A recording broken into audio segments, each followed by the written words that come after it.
अजी कब तक ऐसा चलता रहेगा? बल्लू और भूमि की स्कूल की फीस भी नहीं भरी है अभी तक। ऊपर से मुखिया हमारे पैसे भी नहीं दे रहा है।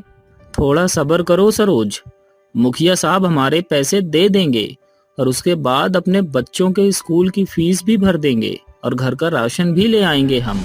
सरोज और भीमा रोजाना मुखिया के घर का काम खत्म करके एक नदी किनारे से आपस में बातें करते करते गुजरा करते थे। वह रोजाना उस नदी किनारे से गुजरते हुए अपनी परेशानियों के बारे में एक दूसरे से बात करते हुए जाते थे। एक दिन उन दोनों को नदी के अंदर एक बहुत बुजुर्ग आदमी दिखाई देता है। अरे, ये आदमी इस नदी में क्या कर रहा है? इस बूढ़े आदमी के हाथ में तो मिर्चियां हैं और यह नदी में उन्हें डाल रहा है।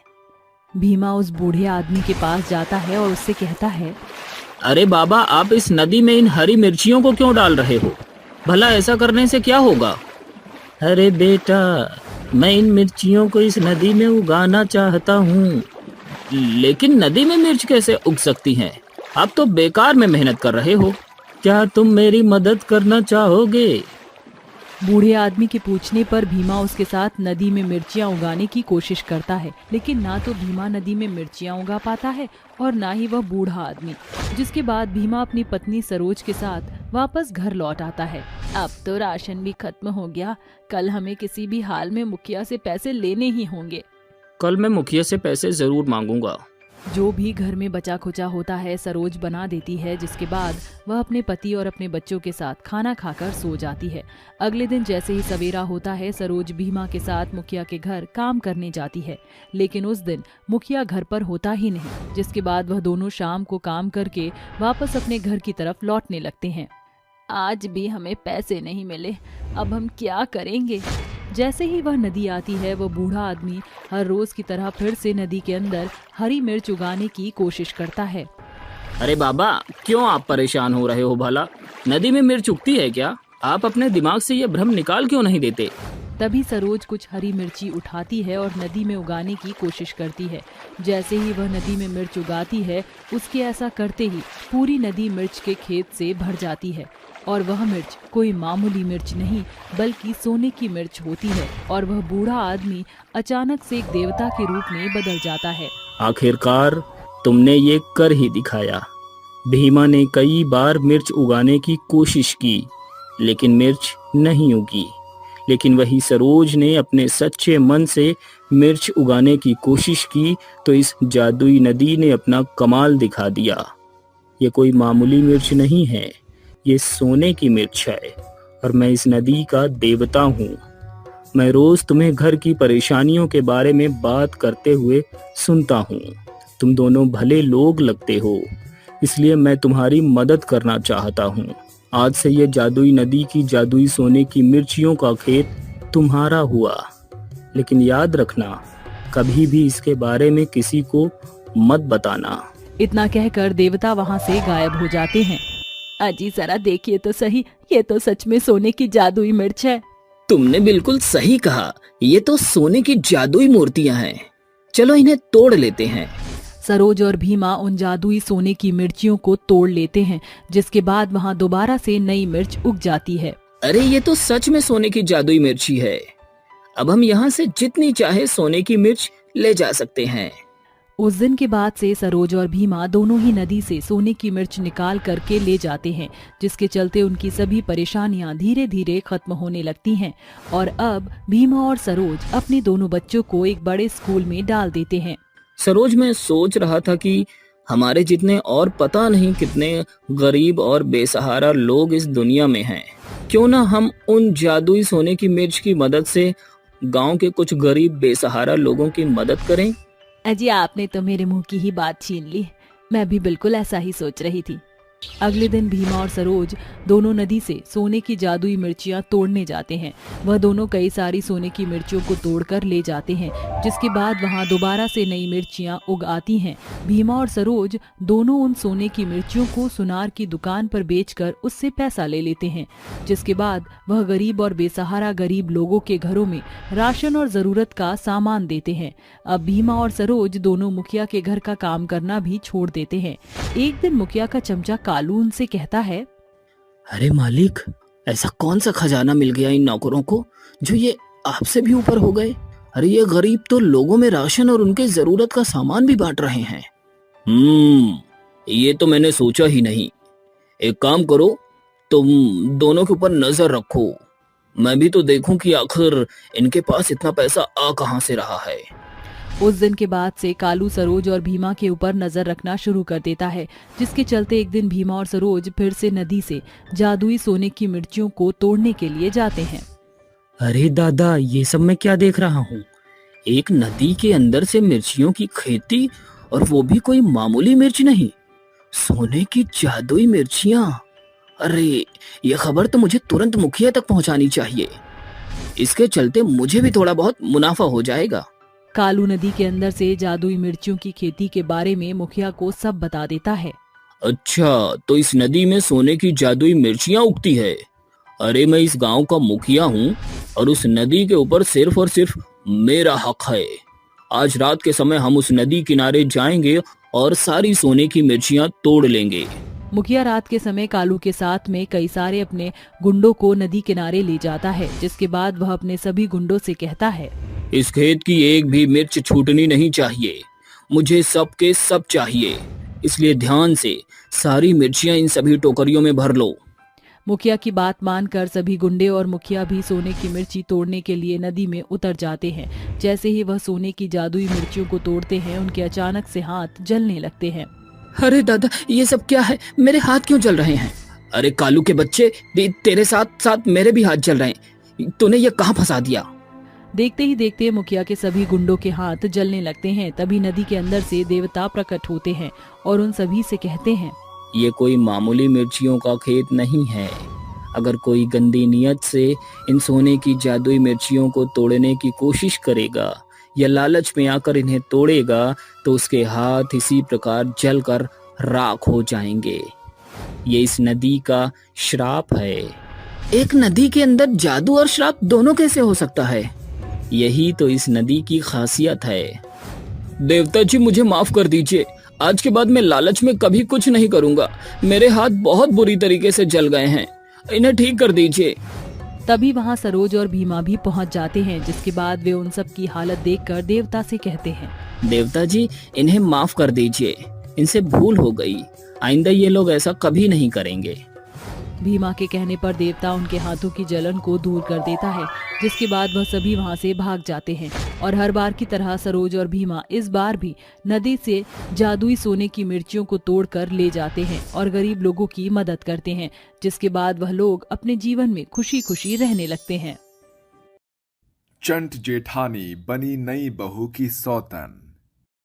मिताली हड़बड़ाती हुई कमरे की ओर कदम बढ़ाते हुए कमरे में आती है। नायरा, अब तक तेरी लीपा पोती पूरी नहीं हुई। बारात लड़के वालों के घर से घंटा भर पहले निकल गई है। माँ, सारी गलती सरासर आपकी है। किसने कहा था आपको सस्ती पार्लर वाली बुक करने को? देखो, पूरा का पूरा हुलिया बिगाड़ दिया उसने आपकी बेटी का। आप मुझे 2 मिनट दो, मैं जल्दी से मेकअप करके मंडप में आती हूँ। नायरा जल्दी से मेकअप करके अपनी माँ मिताली के साथ मंडप में आती है। तभी बारात गाजे बाजे की गूंज के साथ दरवाजे के अंदर आती है और दूल्हे के सहरे में सजा दीक्षांत जैसे ही मंडप की तरफ बढ़ता है कि उसकी भाभी चांदनी उसकी शेरवानी सही करती है। अरे जरा ठहरिए देवर जी। हाँ, ये हो गई आपकी शेरवानी सही। चांदनी को दीक्षांत के इतने करीब देखकर नायरा कुड़कुड़ाती हुई अपनी माँ से बोलती है, माँ, कौन है ये चांडाल चुड़ैल? देखो तो कैसे सूट बूट सही करने की बहानेबाजी से मेरे दीक्षांत के करीब चिपके हुए है। पता नहीं, पर ये नियत की खोटी नजर आ रही है। अरे बावली हो गई है क्या? जो जी में आ रहा है बक रही है। अरे वो तेरी जेठानी है, दामाद जी की भाभी। अपनी माँ की फटकार सुनकर नायरा चुप हो जाती है। जिसके बाद नायरा और दीक्षांत जैसे ही जयमाले के लिए स्टेज पर चढ़ते हैं, चांदनी भी दीक्षांत के बगल में आकर खड़ी हो जाती है।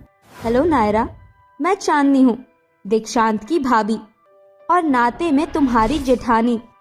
जानती हूँ जेठानी जी। अब अगर आपने अपना परिचय दे दिया तो नीचे उतर जाइए। नायरा का उखड़ा हुआ रवैया देखकर चांदनी चिढ़कर नीचे उतर जाती है। जिसके बाद जयमाले की रस्म पूरी हो जाती है कुछ ही देर के बाद दोनों की शादी हो जाती है और विदाई के वक्त चांदनी अपनी देवर और देवरानी के बीच में जाकर बैठ जाती है, जिसे देखकर नायरा बोलती है, जेठानी जी, बाकी की गाड़ियां तो बिल्कुल खाली पड़ी है, फिर भी आप हमारे बीच आकर बैठ गई। हाँ हाँ, वो हुआ यूं देवरानी जी कि सारी गाड़ी पहले ही ससुराल के लिए रवाना हो गई और मैं पीछे छूट गई। फिर बच गई थी दूल्हे की गाड़ी, इसलिए इसमें सवार होना पड़ा। हाँ नायरा, वैसे भी कुछ ही देर की बात है। दोनों देवरानी जेठानी एक दूसरे की आंखें पढ़ते हुए मन ही मन फुसफुसाना शुरू कर देती हैं। बहुत तेवर दिखा रही थी स्टेज पर। शायद तुम्हें पता नहीं देवरानी जी, चांदनी क्या चीज है। तुम्हारी आंखें साफ बता रही है कि तुम अपनी जेठानी को यहाँ देखकर राख हो रही हो। अच्छी चाल चली है जेठानी जी, मगर अब तक तुमने अपनी देवरानी का दांव देखा नहीं। बस अब मुझे ये जानना है कि जेठानी जी के दिमाग में दीक्षांत को लेकर कौन सी खुराफाती खिचड़ी पक रही है। अगर मेरा शक सही साबित हुआ तो इसी राख में तुम्हें खाक न किया तो मैं भी नायरा नहीं। कुछ ही देर में गाड़ी नई बहू के ससुराल के बाहर आकर रुकती है, जहां आरती की थाली लिए खड़ी सास बोलती है, नई बहू, इस कलश को अपने दाहिने पांव से उड़ेलकर भीतर आ जा। जी माँ जी। इतने के बाद अंगूठी ढूंढने की रस्म शुरू हो जाती है, मगर चांदनी की नजर अभी दीक्षांत पर टिकी थी। ये जेठानी जी दीक्षांत को ऐसे घूर घूर कर क्यों देख रही है, जैसे खा ही जाएगी। जी तो कर रहा है कि जेठानी जी की आंखें नोचकर चील कौओं को खिला दूं। अरे क्या हुआ नई बहू, तेरा ध्यान कहाँ है? दीक्षांत ने तुझे हरा दिया।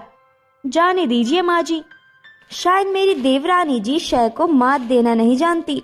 जी नहीं भाभी, आप अपनी देवरानी को कच्ची खिलाड़ी समझने की भूल कर रही है। मुझे खेलना भी आता है और जो मेरा है उसे छीनना भी आता है।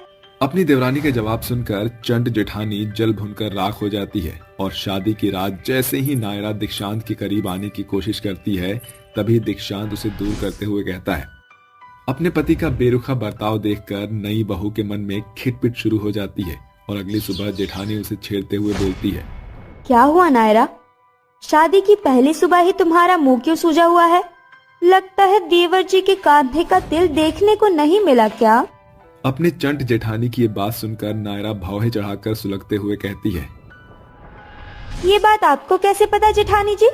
मुझे तो बहुत कुछ पता है, पर छोड़ो।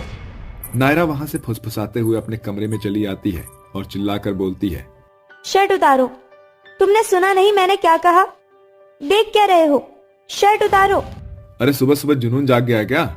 कम से कम ये तो देख लो कि दरवाजा खुला हुआ है। मैं कोई तुम्हारी इज्जत नहीं छीन रही, कुछ देखना है सीधे खड़े रहो और शर्ट उतारो। जैसे ही दीक्षांत शर्ट के बटन खोलता है, उसके कंधे पर वही तिल दिखाई देता है, जिसे देखकर वो आग बबूला होकर सभी को बुलाहट देती है। सासू माँ, ससुर जी, जेठ जी, कहाँ है? सभी जल्दी से यहाँ आइए। अरे क्या हुआ नई बहू, सुबह सुबह क्यों हल्ला मचा रखा है?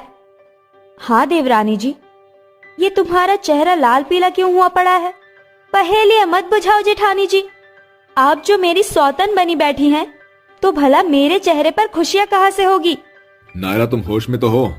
मैं तो होश में हूँ जेठ जी, मगर शायद आपको पता नहीं कि आपके पीठ पीछे आपकी पत्नी अपने देवर के साथ सेटिंग करके मेरी सौतन बनी बैठी है। अरे नई बहू, तेरी बुद्धि भ्रष्ट हो गई है क्या? देवर भाभी का रिश्ता माँ बेटे के बराबर होता है और तू इन्हीं पर लांछन लगा रही है। तेरे पास कोई सबूत है? माँ जी, अगर ऐसा कुछ भी नहीं है तो जेठानी जी को कैसे पता कि मेरे पति के कंधे पर तिल है? अरे घनचक्कर, देखा होगा कभी दीक्षांत को बॉडी बनाते। बेवकूफ, बात का पतंगड़ बना दिया। अब अपने दिमाग के घोड़े दौड़ाना बंद कर और चाय बना, सवेरे सवेरे सर में दर्द दे दिया। इसके बाद सभी वहां से चले जाते हैं और चंड जेठानी कहती है, मैंने तो तुम्हें सिर्फ झूठी हवा दी थी देवरानी जी, मगर तुम तो सचमुच में सुलग गई। इस तरह देवर और जेठानी के चक्कर की बात कुछ दिनों में दब जाती है, मगर कहते हैं ना कि सच को चाहे कितना भी छिपाने की कोशिश क्यों न करो, वो एक न एक दिन सामने आ ही जाती है। एक रात नायरा को गहरी नींद में पाकर दीक्षांत कमरे से निकलकर अपनी भाभी के कमरे में आता है। तभी नायरा खिड़की पर खड़ी होकर उसकी बातें सुनने लगती है। कितनी देर लगा दी दीक्षांत, कब से तुम्हारा इंतजार कर रही थी। क्या करूं यार, वो नायरा रात भर उल्लू की तरह जगराता किए रहती है, वरना दीक्षांत चांदनी से अकेले मिलने का चांस छोड़ता है क्या। जमाने के लिए भले ही भाभी माँ के समान होती है, मगर इस दीवाने देवर के लिए तो तुम दिलरुबा हो। दोनों देवर भाभी इस बात से बेखबर थे कि बाहर खड़ी हुई नई बहू ने फोन में उनकी पूरी वीडियो बना ली है, जिसके बाद सभी लाइट जल उठती है और ससुराल के लोग वहां जमा हो जाते हैं, जिसे देखकर दोनों देवर भाभी शर्म से तरबतर हो जाते हैं। संजीव, आप? क्या हुआ चांदनी, शब्द साथ नहीं दे रहे हैं ना? हाँ, तुम जैसे बेशर्म लोगों ने रिश्तों का नाम मिट्टी में मिला दिया है। और दीक्षांत, तू तो मेरा सगा भाई था ना, फिर तेरे कदम कैसे डोल गए? इससे पहले कि दीक्षांत अपनी सफाई पेश करता, गिरधारी उसे जोरदार थप्पड़ मारता है। नामुराद, मुझे नहीं मालूम था कि मेरे खून का कतरा मेरे मुंह पर कालिख पोत देगा। निकल जाओ यहां से और कभी अपना मुंह मत दिखाना। पिताजी, मुझे माफ कर दीजिए। नायरा, मुझे माफ कर दो, मुझसे भूल हो गई। मैं बहक गया था। तुम बहक गए थे इसलिए कि तुम मर्द हो? हाँ, अगर यही गलती मुझसे हुई होती तो क्या तुम मुझे अपनाते? शायद नहीं। इसीलिए आज मैं सुहाग और स्वाभिमान में से अपने स्वाभिमान को चुनती हूँ। जो इंसान एक बार बहक सकता है, वो बार बार उसे दोहराए पर नजर आता है। मैंने कहा था ना जेठानी जी, मैं आपका पर्दा फाश करके रहूंगी। आज आपका कच्चा चिट्ठा सभी के सामने है। इतने के बाद नायरा सभी रिश्ते नाते तोड़कर ससुराल से चली जाती है और संजीव भी चांदनी से तलाक ले लेता है। मगर देवर भाभी का एक गलत रिश्ता 4 जिंदगियां बर्बाद कर देता है। कड़वा कथन है, मगर रिश्तों की डोर उस कच्चे धागे की जैसे होती है जो भरोसे के गांठ पर टिकी होती है, जिसे बनाने में जिंदगी बीत जाती है मगर टूटने में सिर्फ एक लम्हा लगता है। जादुई थाली। अजी, क्यों जिद पर तने हुए हैं? धरती पर खड़े होने का बल नहीं बचा तुम्हारे शरीर के भीतर। राम ना करे तुमको कुछ हो गया तो इस बुढ़ापे में मैं किसके सहारे काटूंगी? पन्ना, अगर जाऊंगा नहीं तो कमाऊंगा क्या? फिर खाएंगे क्या? ये पापी पेट तो नहीं मानेगा ना। कितना आस लगाई थी कि मेरे दोनों बेटे राम लखन बनकर हमारे बुढ़ापे की लाठी बनेंगे, मगर लुगाइयों के आते ही गिरगिट की सी चाल बदल दिखाई उन्होंने। बेटों के छोड़ जाने के बाद 60 वर्षीय गजोधर अपनी पत्नी पन्ना के संग गांव के अंतिम छोर में बसे नदी के किनारे एक गुमटी डालकर गुजर बसर कर रहे थे। अच्छा, मैं जाता हूँ, तुम भीतर से किवाड़ कस लो। घर का दाना पानी चलाने के खातिर गजोधर सारा दिन सड़कों पर घूमकर कबाड़ टटोलता और उन्हें बोरियों में भरकर मोहसिन भंगार वाले के हाथों बेचा करता था। राम राम मोहसिन भाई, ये लो, जल्दी से इस कबाड़ का भार तोलकर दाम दे दो।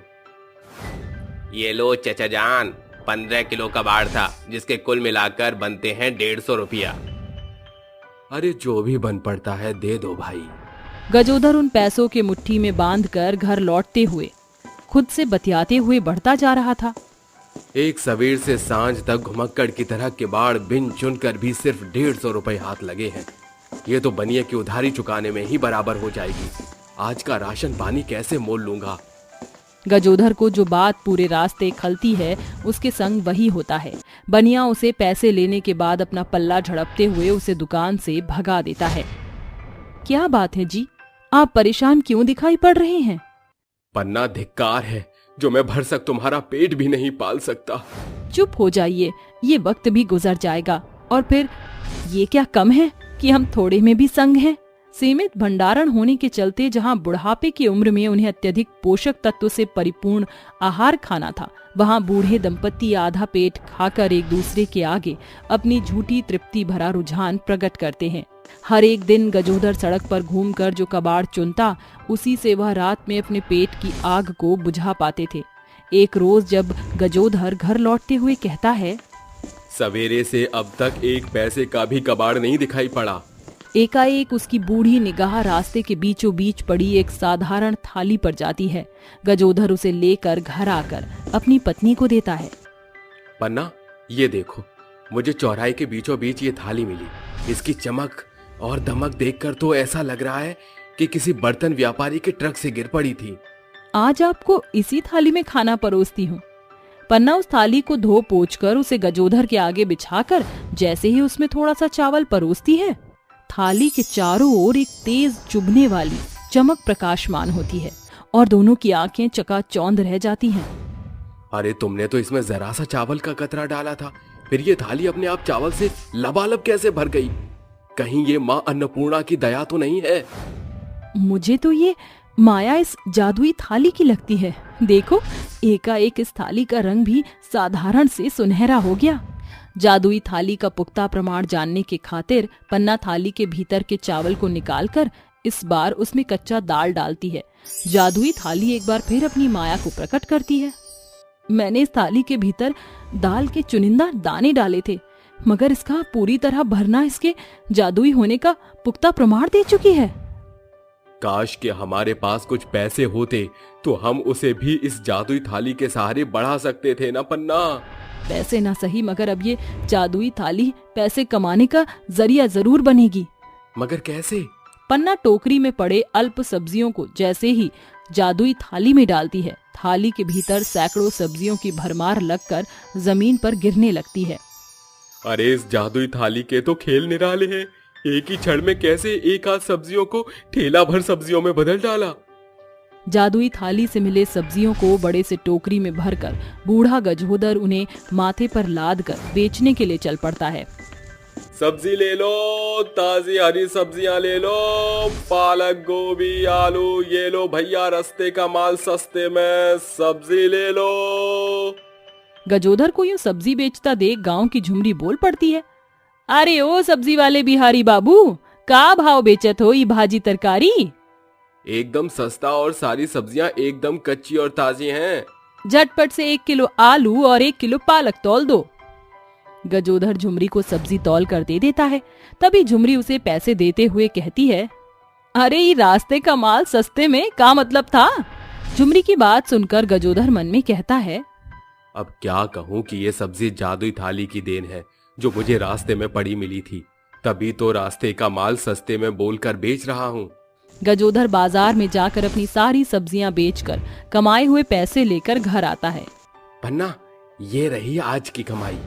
पन्ना जादुई थाली को जमीन पर रखकर जैसे ही एक सिक्का थाली के भीतर डालती है, वह 10 सिक्के बन जाते हैं।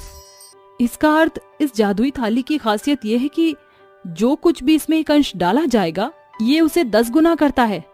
फिर पन्ना एक साथ सभी सिक्के और नोटों को जादुई थाली में एक साथ डालती है कि सिक्के लावे के फूटने की सी ध्वनि करते हुए थाली को ऊपर तक भर देते हैं।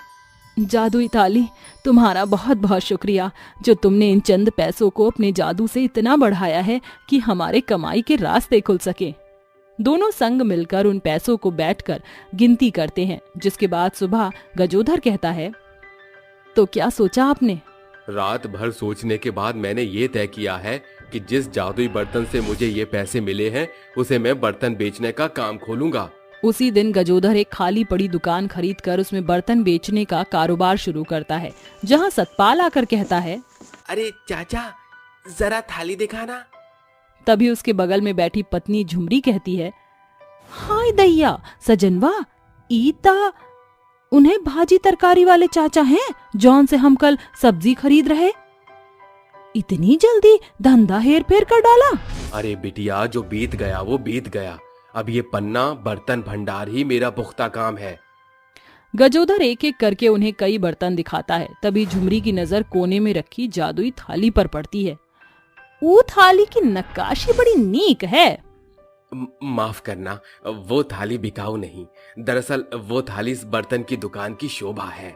दोनों बर्तन खरीद कर गजोधर को पैसे देकर जाते हैं और गजोधर कहता है, ये इस दुकान की पहली कमाई है, जादुई थाली, इसे मैं तुम्हें सौंपता हूँ। हर एक दिन की शुरुआत गजोधर अपने जादुई थाली का बखान करके करता। कुछ ही दिन में उसके बर्तन की दुकान परवान चढ़ जाती है। दिन भर की कमाई को गजोधर जादुई थाली में डालता, जिसे वह जादुई थाली उसे 10 गुना करके लौटाया करती, जिससे वह घर बार, अच्छा खान पान सब कुछ हासिल करते हैं। इस जादुई थाली के चलते हम बूढ़े बुढ़िया के पास आज सब कुछ है। मगर पन्ना, उनका क्या, जिनके बेटे ब्याह के बाद अपने उस बुजुर्ग माँ बाप को भूल जाते हैं जो उन्हें माली बनकर खून से सींचकर बड़ा करता है। वही बच्चे उन्हें कांटों में लाकर छोड़ देते हैं। गजोधर जादुई थाली में अपनी सारी कमाई डालता है। तभी जादुई थाली उसे 10 गुना पैसे फेर कर लौटाती है, जिसे वह बुजुर्ग के खातिर एक आरामदायक वृद्धाश्रम बनवाकर वहां सुख सुविधा की तमाम चीजों की उपलब्धि करता है। हम बूढ़े बुढ़िया ने जो झेला है वो अब उम्र के इस पड़ाव में किसी और बुजुर्ग को नहीं झेलना होगा। तुम्हारा शुक्रिया जादुई थाली, मैं आजीवन तुम्हारा एहसानमंद रहूंगा। तुमने सिर्फ न हमारा पेट भरा है, बल्कि अपनी जादुई शक्ति से हमको फर्श से अर्श तक पहुंचाया है। इस तरह वह दंपत्ति आगे भी जादुई थाली का लगातार सदुपयोग करते हैं। कभी वह जादुई थाली से भूखे की भूख मिटाते तो कभी बेसहारों का सहारा बनते थे। नई बहू लाई दहेज में जादुई बच्चे। करिश्मा एक गरीब असहाय अनाथ लड़की थी जो अपना पेट पालने के लिए शामू नाम के आदमी के साथ काम करके उसके ठेले पर आए ग्राहकों को संभालती थी। पैसों के बदले में वो शामू से खाना लेकर घर की ओर बढ़ती है, जहां सुनसान रास्ते पर उसका प्रेमी पार्थ आकर कहता है, करिश्मा कैसी हो तुम? ठीक ही हूँ। वैसे हमारी शादी का क्या हुआ? बात की तुमने अपनी मम्मी से? करिश्मा माँ से बात तो की है, पर माँ हमारे रिश्ते के लिए मान नहीं रही है, क्योंकि तुम गरीब हो, दहेज वगैरह की बात कर रही है। पर मैंने भी माँ से कह दिया है, मैं शादी करूंगा तो सिर्फ तुमसे ही करूंगा, वरना किसी से नहीं करूंगा। पार्थ, मैंने तुम्हें पहले भी समझाया था कि मुझसे प्यार मत करो, तुम्हारी माँ नहीं मानेंगी। मैं एक गरीब परिवार से हूँ। करिश्मा, माँ को जो चाहिए मुझे उससे मतलब नहीं है, मुझे तुमसे मतलब है। और तुम बहुत अच्छी हो और काफी हो, तुम मुझे अच्छे से घर संभाल लोगी, मैं जानता हूँ, परेशान मत हो। यह कहकर पार्थ वहां से चला जाता है और करिश्मा भी आगे चलने लगती है कि उसे 3 छोटे छोटे बच्चे रोते हुए वहां मिलते हैं। तभी करिश्मा कहती है, क्या हुआ? इतने प्यारे प्यारे बच्चों, तुम रो क्यों रहे हो? दीदी दीदी, मुझे और मेरे दोनों भाई बहनों को भी बहुत भूख लग रही है। हमने कल शाम से कुछ भी नहीं खाया है। मेरी छोटी बहन बहुत रो रही है, कुछ खाने को दो ना। भूख लगी है भैया, बताना है। हले हले हले, ये छोटी सी प्यारी सी लड़की तो बहुत क्यूट है, और तुम दोनों बच्चे भी बहुत प्यारे हो। तुम्हें भूख लग रही है ना? ऐसा करो, ये खा लो, बहुत अच्छी आलू पूड़ी है इसमें। हाँ दीदी, ये तो हमें बहुत पसंद है। करिश्मा के कहते ही तीनों बच्चे खाना खाने लगते हैं। तभी करिश्मा पार्थ की बातों को सोचकर आंसू बहा रही होती है। ये देखकर चिंटू कहता है, अरे दीदी, आप रो क्यों रही हो? क्या हुआ है? कुछ नहीं बेटा चिंटू। अरे दीदी, थोड़ा सा तो बता दो, क्या हुआ है? वो मेरी शादी नहीं हो रही है, क्योंकि मैं बहुत गरीब हूँ। आप फिक्र मत कीजिए, अब आपकी शादी जरूर होगी। पर कैसे? तभी चिंटू जादुई रोशनी के साथ ढेर सारे सोने के सिक्के देता है। फिर मिंटू जादू से हीरे की बरसात करता है। फिर किट्टू अपने जादू से ढेर सारा स्वादिष्ट खाना उसके सामने प्रकट करती है। ये देखकर करिश्मा हैरानी से कहती है, ये सब मैं क्या देख रही हूँ? तुम तीनों तो बहुत ही छोटे बच्चे हो, और ये सब जादू कैसे कर रहे हो? सोना, हीरे, इतना सारा खाना। फिर तुमने मुझसे खाना क्यों मांगा? दरअसल हम यहाँ पर किसी नेकदिल जरूरतमंद की मदद करने के लिए आए थे, पर कैसे और किसकी करें ये समझ नहीं आया। इसलिए हमने सोचा जो हमें खाना खिलाएगा हम उसकी मदद करेंगे। इसलिए आप अपने ससुराल वालों को कह दीजिए कि अब आप गरीब नहीं हैं, उनको जो भी चाहिए अब हम 3 बच्चे उनकी मांग पूरी करेंगे। इससे आपकी शादी आसानी से हो जाएगी। क्या सच में?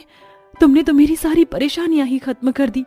ठीक है, मैं भी पार्थ से बात करती हूँ। आप तीनों बच्चों का बहुत बहुत शुक्रिया। क्या तुमने जो ये सब खाना दिया है उसमें से थोड़ा मैं लेकर गरीब बच्चों को खिला सकती हूँ? बिल्कुल, ये सारा सोना और हीरा भी आपका ही है। आप इनका कुछ भी करिए, हम आपको और दे सकते हैं, क्योंकि हम 3 जादुई बच्चे हैं। ये सुनकर करिश्मा जल्दी से सारे सोने और हीरे को अलग अलग पोटली में बांध लेती है और खाने को गरीब बच्चों और लोगों को खिला देती है। जिसके पश्चात वो तीनों जादुई बच्चे उसके साथ घर लौटते हैं और जादू से वो और उसकी माँ खाना खाते हैं। अगले दिन करिश्मा सज धज कर पार्थ और सुमन से अपने रिश्ते की बात करती है। साथ ही उन तीनों जादुई बच्चे के बारे में बताती है। लालच के मारे सुमन पार्थ और करिश्मा की शादी धूमधाम से करा देती है, जिसमें नई बहू दहेज में 3 जादुई बच्चों के साथ गृह प्रवेश करती है। देखो, मैंने तो तुम्हारी बात मानकर शादी करा दिया, अब तुम इन 3 बच्चों का जादू दिखाओ मुझे। माँ जी, मेरे जेवर देखिए, सोने और हीरे से जड़े हैं। चिंटू मिंटू की वजह से हुआ है, और शादी में जो आपने खाना खाया था वो सारा खाना किट्टू की वजह से आया है। चिंटू मिंटू किट्टू, क्या एक बार तुम माँ जी के सामने अपनी जादू का प्रदर्शन कर सकते हो? हाँ दीदी, आंटी मैं आपको टेस्टी टेस्टी खाना खिलाती हूँ। तभी किट्टू के हाथ से एक तेज रोशनी में स्वादिष्ट से स्वादिष्ट पकवान उसके सामने हाजिर होते हैं। ये देखकर बुढ़िया के मुंह से पानी टपकने लगता है और वो लपक कर खाने लगती है। आह, क्या खाना है, एकदम मजेदार। आहा! करिश्मा, आखिरकार तुम्हारा जादू माँ पर चल ही गया। ये सब मैंने नहीं, चिंटू मिंटू किट्टू ने किया है। शुक्रिया तुम तीनों बच्चों का। कोई बात नहीं दीदी। तभी खाना खाते खाते सुमन एक जोर का विस्फोटक पाद मारती है। उसकी बदबू पूरे घर में फैल जाती है और महेश कहता है, अरे भगवान, जब तुम्हें हजम नहीं होता तो इतना सारा खाना लपड़ सपड़ कर खाने की क्या जरूरत है? इतना सारा खाना मैंने कभी जिंदगी में नहीं देखा, इसलिए टूट पड़ी, माफ कर दीजिए। कोई बात नहीं बापूजी। हाय सासू माँ जी, आपने बहुत जोर का छोड़ा है। चिंटू मिंटू, क्या तुम इस बदबू को हटा सकते हो? हाँ बिल्कुल। तभी चिंटू अपने जादू से पूरे घर में खुशबूदार फूलों की बरसात कर देता है, जिससे पूरा घर महकने लगता है। अरे वाह, क्या खुशबू आ रही है, रईस के घर की तरह, जैसे किसी ने महंगे वाला परफ्यूम छिड़क दिया हो। वो तो है, अब मेरी बारी। ये कहकर चिंटू मिंटू अपने जादू से सोने के सिक्के और ढेर सारे हीरे की बरसात कर देते हैं। ये देखकर पूरा परिवार आश्चर्यचकित हो जाता है। अरे कमाल हो गया, इतने सारे चमचमाते हीरे तो मैंने कभी नहीं देखे। बहू, तुम इन बच्चों को दहेज में लाई हो अपने साथ, तुम सबका बहुत बहुत शुक्रिया। ये सब हमारे हैं ना? जी बापूजी। ठीक है, तुम दोनों सो जाओ, अब जाकर हम यहाँ हैं और तुम तीनों बच्चे उस वाले कमरे में रहने चले जाओ जो सामने है। ठीक है आंटी।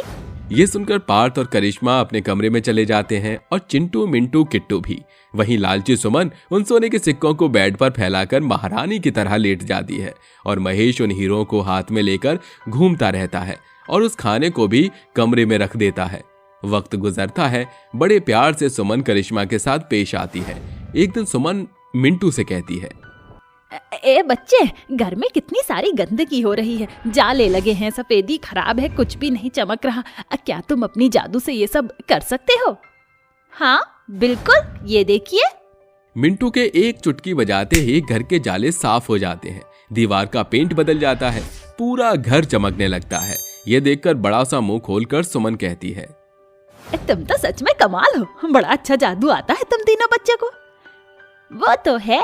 तभी घर के द्वार पर एक भिखारन खाना मांगती है, जिसे सुमन डांट कर भगा रही थी। चल चल जा यहाँ से, पता नहीं कहाँ कहाँ से भिखारी आ जाते हैं। माँ जी, आप ये क्या कर रही हैं? किसी को खाना खिलाना बहुत पुण्य का काम होता है। मुझे ज्यादा मत सिखा, समझी? किट्टू मिंटू, अगर हम चले गए तो ये करिश्मा का जीना हराम कर देंगे। हमें इन्हें सबक सिखाना चाहिए। बिल्कुल, तुम सबक सिखाओ, मैं उन आंटी को खाना खिलाती हूँ। तभी वो बच्ची जादू से बहुत सारा खाना डाइनिंग टेबल पर सजा देती है और करिश्मा को इशारा कर देती है। फिर करिश्मा उसे अंदर लाकर खाने को कहती है।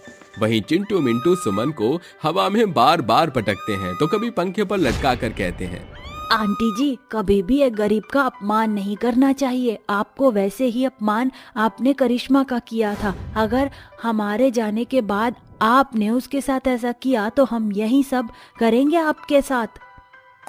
बचाओ बचाओ मुझे, मेरा सर घूम रहा है। बच्चों, मुझे माफ कर दो, मैं अब किसी के साथ ऐसा नहीं करूंगी।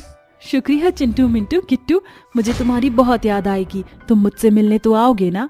हाँ बिल्कुल। इस तरह वो तीनों बच्चे करिश्मा को ढेर सारा सोना, हीरे और खाना देकर चले जाते हैं, जिसके बाद सुमन अपनी बहू का सम्मान करके उसके साथ खुशी खुशी रहती है।